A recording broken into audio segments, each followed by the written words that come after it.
आज की इस वीडियो में हम आपको बताएंगे कि महिलाओं को, खास तौर से शादीशुदा महिलाओं को, ये 5 गहने कभी भी नहीं पहनने चाहिए, वरना इससे आपके पति को कष्ट उठाने पड़ते हैं, यहाँ तक कि पति की मृत्यु भी हो सकती है। साथ ही हम आपको बताएंगे कि वो कौन सी गलती महिलाएं आम तौर पर करती है जिसके कारण पति की बर्बादी तय है। तो पूरी जानकारी के लिए वीडियो को अंत तक जरूर देखिएगा। नमस्कार दोस्तों, स्वागत है आप सभी का एक बार फिर से। दोस्तों सच्ची श्रद्धा से कमेंट्स में जरूर लिखें हर हर महादेव, देवों के देव महादेव सदैव आप पर अपना आशीर्वाद बनाए रखें। दोस्तों महिलाओं को गलती से भी ऐसे गहने नहीं पहनने चाहिए, खास तौर से सुहागन महिलाएं रहे सावधान। खासकर ये जानकारी सुहागन महिलाएं जरूर देखें। सुहागन महिलाओं के लिए उनका 16 श्रृंगार बहुत ही महत्वपूर्ण माना जाता है। शादी के बाद महिलाएं अपने पति के सौभाग्य के लिए श्रृंगार करती है। गले में मंगलसूत्र, माथे पर सिंदूर और हाथों में चूड़ियां, ये 3 चीजें तो हर शादीशुदा महिलाओं की खूबसूरती में 4 चांद लगा देती है। पति के नाम पर किया गया ये श्रृंगार बहुत ही दिलचस्प और आकर्षक भी होता है। वहीं ज्योतिष शास्त्र के अनुसार महिलाओं के श्रृंगार की कुछ चीजों का गलत रंग का चुनाव उनके पति के लिए दुर्भाग्य का कारण बनती है। दरअसल महिलाएं जितने भी गहने पहनती है, फिर वो चाहे कानों के कुंडल हो या पैरों की बिछियां या पायल या मंगलसूत्र हो, चूड़ियां हो, आपको ये गलती कभी भी नहीं करनी चाहिए। आज की इस वीडियो में हम आपको सभी गहनों के बारे में बताने वाले हैं। चलिए सबसे पहले बात करते हैं कानों में पहने जाने वाले गहने, जैसे कि इयररिंग्स, टॉप्स, झुमके, कुंडल। दोस्तों कानों में ऐसे कुंडल पहनने पर आपके ऊपर कष्ट आ सकते हैं, आपके पति पर कोई भारी विपदा आ सकती है। तो चलिए जानते हैं। दोस्तों सबसे पहले आप कान छेदन संस्कार के नियम जान ले। हमारे शास्त्र कहते हैं कि ये संस्कार 6 से लेकर 18 महीने तक के बच्चों के हो जाना चाहिए।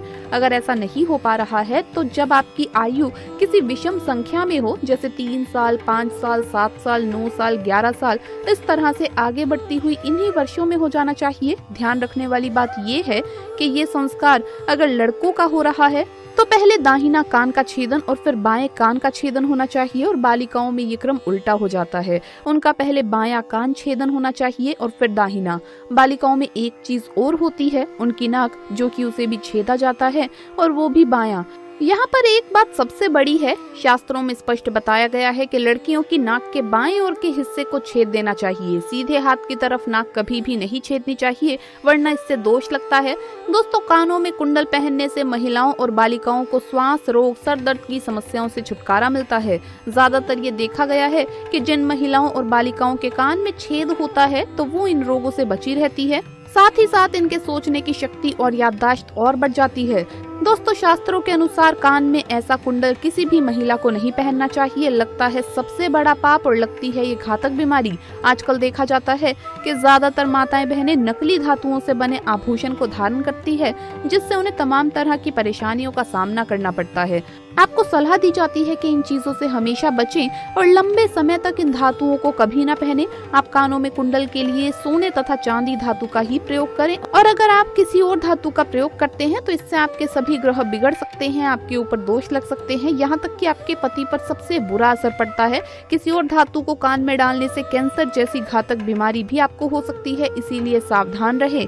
अगर आप सोने चांदी के नहीं पहन सकते हैं या पहनना नहीं चाहते हैं तो ऐसे में आप नीम की डंडी भी कानों में डाल सकते हैं। बहुत ही ज्यादा स्वास्थ्य के लिए भी सही रहता है, इससे आपके कान के छेद भी बंद नहीं होते हैं और साथ ही आप पर दोष भी नहीं लगते। और अगर आपने किसी खास मौके पर या किसी फंक्शन या पार्टी में जाने के लिए आर्टिफिशियल ज्वेलरी का इस्तेमाल किया भी है तो आते ही उसे उतार दें, क्योंकि आपको लंबे समय तक ज्वेलरी इस तरह की नहीं पहननी चाहिए। आप सोने चांदी या फिर जैसे कि मैंने आपको बताया नीम की डंडी का ही इस्तेमाल करें। दोस्तों शादीशुदा महिलाएं जरूर सावधानी रखें, नहीं तो आपके घर में अनर्थ हो सकता है। शास्त्रों के अनुसार व्यक्ति पर सबसे भारी दोष तब लगते हैं जब वो किसी पराये व्यक्ति की चीज का इस्तेमाल करे।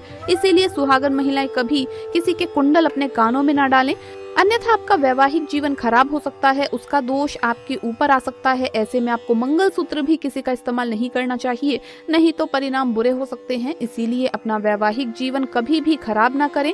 कभी भी घर की महिलाओं को सोने के आभूषण कमर से नीचे नहीं पहनने चाहिए। माना जाता है कि इससे सोने का अपमान होता है। आपको सोने के आभूषण हमेशा कमर से ऊपर के हिस्से में ही धारण करना चाहिए और कमर से नीचे हमेशा चांदी के आभूषणों का ही इस्तेमाल करना चाहिए। कई महिलाएं पैरों में सोने की पायल पहनती है, सोने की बिछियां पहनती है, ये बिल्कुल सही नहीं माना जाता। इससे सोने का अपमान होता है और जहाँ पर भी सोने का अपमान होता है वहाँ माँ लक्ष्मी का अपमान होता है। इसीलिए ये गलती आप ना करें।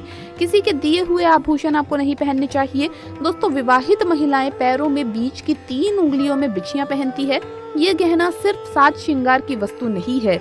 बिछिया शास्त्रीय दृष्टिकोण से जितना जरूरी है, वैज्ञानिक दृष्टिकोण से भी उतनी ही अच्छी है, क्योंकि ये तो साइंटिफिकली प्रूवन है कि दोनों पैरों में बिछिया पहनने से महिलाओं का हार्मोनल सिस्टम सही रूप से काम करता है। बिछिया पहनने से थायराइड की संभावना कम हो जाती है। महिलाओं में हार्मोन्स को बैलेंस करने के लिए भी बिछिया बहुत ही जरूरी है। चलिए आपको बता दें कि कैसी बिछिया आपके लिए अच्छी है और कैसी बिछिया आपको नहीं पहननी चाहिए। दोस्तों, जैसा कि मैंने आपको बताया, सोने के आभूषण तो आपको कभी भी कमर से नीचे पहनने ही नहीं चाहिए, तो इसीलिए आपको कभी भी सोने की बिछियों का इस्तेमाल नहीं करना चाहिए। साथ ही इस बात का भी ख्याल रखें कि कभी भी आपको ढीली बिछियां जो कि आपके पैर से निकल रही हो बार बार, ऐसी बिछियां नहीं पहननी चाहिए, क्योंकि माना जाता है कि इससे पति पर कष्ट बढ़ते हैं। तो अगर ऐसी बिछियां आपने पहनी हुई है तो इन्हें तुरंत ही आप बदल लीजिए। और वैसे भी दोस्तों, ढीली बिछियां गुम होने का भी डर रहता है, हो सकता है कि निकल कर गिर जाए, तो ऐसा बिल्कुल भी शुभ नहीं होता। जब भी अगर आपकी बिछियां गुम हो जाती है तो ऐसे में माँ लक्ष्मी नाराज हो जाती है, जिसका सीधा सीधा असर आपके घर की आर्थिक स्थिति पर पड़ता है और आपके पति को भी कारोबार में दिक्कतें उठानी पड़ती है। तो इसीलिए आपको थोड़ी सावधानी रखनी होगी कि गलती से भी आपकी बिछिया घूम ना जाए। चलिए अब जानते हैं कि कैसी बिछिया पहनना अच्छी है। दोस्तों, पैरों में हमेशा चांदी की बिछिया पहने, और ये बिछिया अगर मछली के आकार की हो तो सबसे असरदार मानी जाती है। मछली का आकार मतलब बीच में गोलाकार और आगे पीछे कुछ नोकदार सी और घुंघरू वाली बिछिया पहने तो माना जाता है कि इससे माँ लक्ष्मी अति प्रसन्न होती है।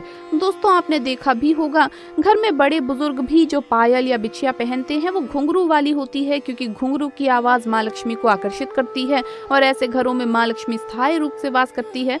दोस्तों, गहनों की ही तरह कपड़ों का भी संबंध व्यक्ति की किस्मत से जुड़ा है। जो रोजाना हम कपड़े पहनते हैं उसमें भी कुछ बातें हैं, उसमें भी कुछ ऐसी गलतियां हैं जो हम कर बैठते हैं और फिर जब घर में गरीबी आती है तो हम लोग बोलते हैं कि सब कुछ ठीक से किया था, फिर न जाने क्यों दरिद्रता झेलनी पड़ रही है। वैसे भी दोस्तों, ये तो सब जानते ही है कि किसी भी मनुष्य के व्यक्तित्व में उसके कपड़ों का भी एक अहम किरदार होता है।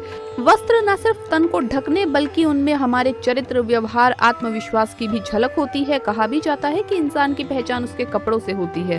वर्तमान दौर में नए फैशन के चलते बहुत से लोग कटे फटे कपड़े, जीन्स टॉप पहनते हैं, या फिर कभी कभी हम लापरवाही में कपड़े की सिलाई खुल जाने के बाद भी उसे ठीक नहीं करते और ऐसे ही पहन लेते हैं। ज्योतिष शास्त्र के मुताबिक ऐसे कपड़ों को पहनना अशुभ माना जाता है। कटे फटे कपड़े पहनने से शुक्र ग्रह प्रभावित होता है और यह हमारे जीवन में होने वाली शुभ अशुभ घटनाओं के लिए जिम्मेदार हो सकता है। ज्योतिष शास्त्र के अनुसार कटे फटे कपड़े पहनने से शारीरिक क्षमता और ऊर्जा नष्ट होती है। इससे हमारा शरीर अनेक प्रकार की बीमारियों से ग्रस्त हो जाता है। ज्योतिष शास्त्र में शुक्र ग्रह को सुख, शांति, प्रेम, दाम्पत्य जीवन का उत्तरदायी ग्रह माना जाता है। भोग विलास और जीवन की गुणवत्ता का काम भी शुक्र का है। इसीलिए शुक्र के प्रभाव से बचने के लिए हमें कटे फटे कपड़े पहनने से बचना चाहिए। कटे फटे कपड़ों को पहनने से दरिद्रता आती है, इसीलिए भूल कर भी ऐसे कपड़ों का इस्तेमाल नहीं करना चाहिए। घर की महिलाओं को चाहिए कि वो इस बात का खास ख्याल रखे कि परिवार के किसी भी सदस्य के कपड़े कटे फटे ना हो। अगर ऐसा है तो तुरंत ही उन्हें ठीक करें और अगर ठीक नहीं हो सकते हैं तो घर से बाहर करें। ध्यान दें, शनिवार के दिन कभी भी नए कपड़े ना पहने। नए कपड़ों को केवल बुधवार, बृहस्पतिवार और शुक्रवार के दिन ही पहनना चाहिए। रात्रि के समय नए कपड़ों को बाहर नहीं छोड़ना चाहिए। इनमें नकारात्मक ऊर्जा प्रवेश कर सकती है जो कि कपड़े पहनते समय हमारे ऊपर भी प्रभाव डालती है। तो दोस्तों, आपको ये वीडियो कैसा लगा हमें कमेंट्स में जरूर बताएं। इस वीडियो को लाइक करें, अपने दोस्तों के साथ शेयर करें और हमें सब्सक्राइब करना ना भूलें। जल्द मुलाकात होगी अगली वीडियो में। हर हर महादेव, जय महाकाल।